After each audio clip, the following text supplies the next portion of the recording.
Hello, welcome to the Quartz Quest 2024 update. This is out a little later than I thought, but it's been a busy past few weeks. I just wanted to make this video to give some quick updates on the series. If you don't know what Quartz Quest is, it's my independent animated series about two best friends, Lyra and Snowbelly, traveling the world in search of grand adventure. If you haven't checked it out, there are 2 episodes out on this channel. And then I'm Al, the creator of Quartz Quest, so let's go ahead and get into these updates. So to start off with a little recap, last year in May I released episode 1 of Quartz Quest, Lying Dog, and then about a month ago, episode 2, Stealing Trees released. So the goal for the next year, main content-wise, is to release 2 episodes, episode 3, Radiant Encounters, and episode 4.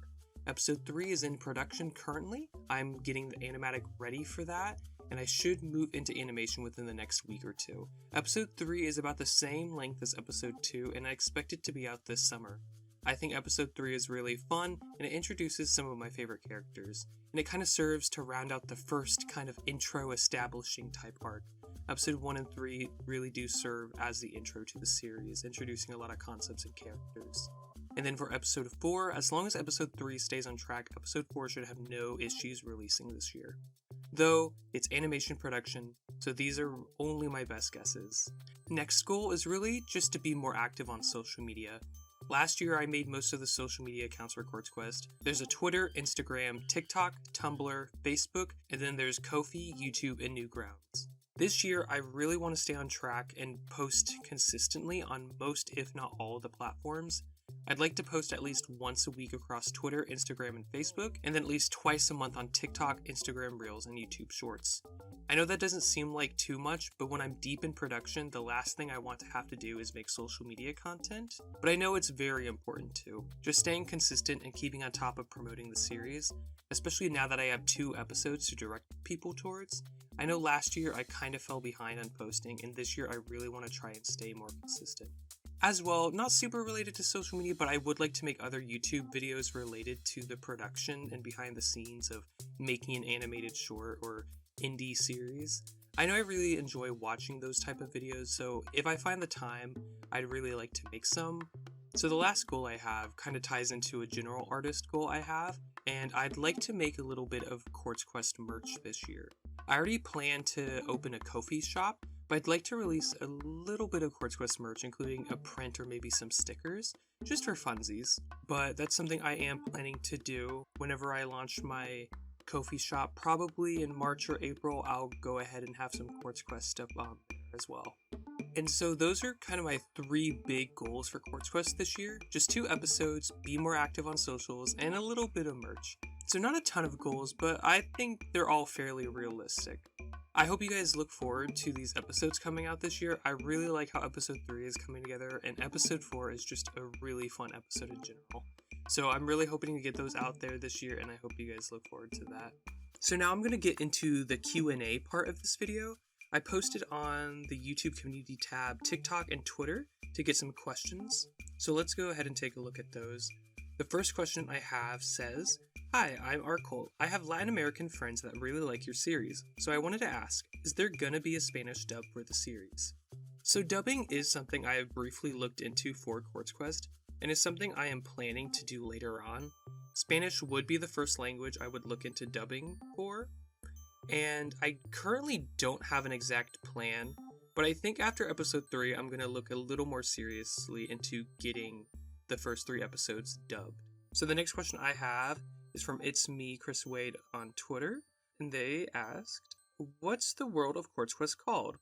So this is a great question, so great that I don't even have an answer. At the moment, while I have Quartz Quest world figured out, I just haven't come up with a name for it. So for the moment, there is no in-universe name for their world. The next question I have is from Midnight Noddle 1. They said, "How do you create dynamic action scenes?"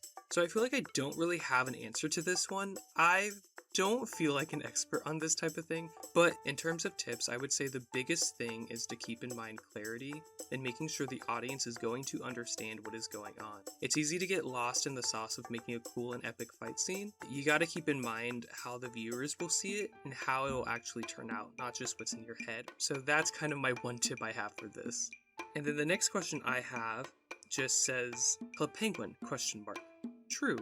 I get this comment a lot. Yes, Snowbully's design is inspired by Club Penguin. I was a major Club Penguin kid, so of course when the time came to make OCs, middle school me made one a penguin. I've attempted to take Snowbully's design and kind of make it look less Club Penguin-y, but every time I try it just feels wrong and like he's losing a big part of his design. So then the next question kind of ties into that last one. But Jordan says, how many iterations of Lyra and Snowbully did you have to go through until you landed on the design? So Lyra and Snowbully at this point are over 10 years old.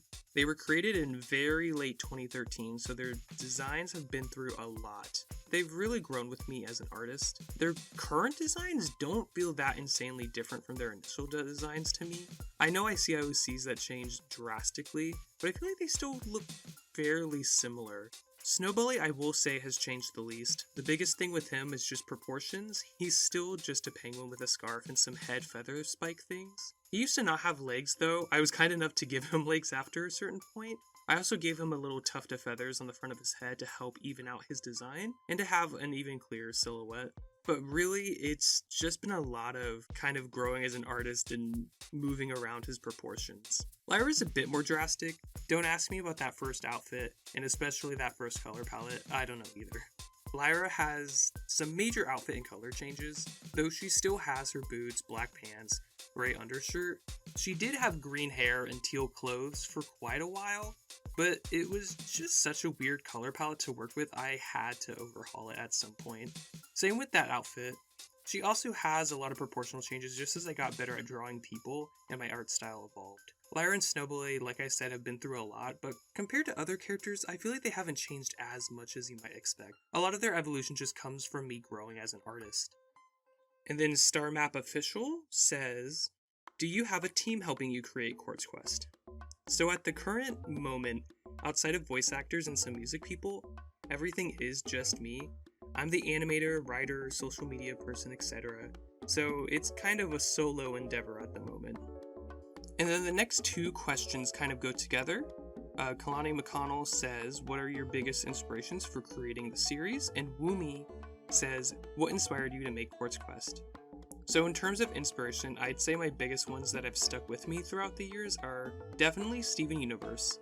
I've been a fan of that since the pilot released, and it had a big impact on me as I watched the show. Then Bee and Puppy Cat, that's my favorite show ever, so of course it's inspired me in many ways.